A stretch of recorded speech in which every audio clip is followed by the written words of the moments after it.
एक गंभीर मुद्दे पर बात करना चाहता हूं।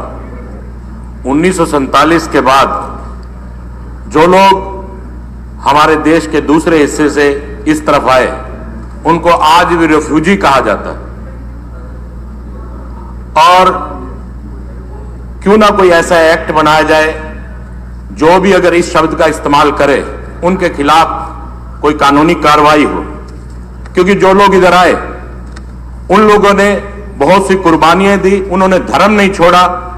धर्म की रक्षा करते हुए वो अपने ही देश के एक दूसरे हिस्से में आए, और दूसरे हिस्से में आने के बाद उन्होंने अपनी ही बच्चियों की कुर्बानी देने का भी काम किया, और बहुत से लोगों ने अपनी कुर्बानियां दी और वो यहां पर आकर सेटल हुए। मेरा आप लोगों से अनुरोध कि अध्यक्ष महोदय कुछ ऐसा एक्ट बनाया जाए जिसमें एक सजा का प्रावधान रखा जाए, ताकि कोई भी इस प्रकार का अगर शब्द का रेफ्यूजी शब्द का इस्तेमाल करता है तो उसको सजा उसके लिए निर्धारित की जाए।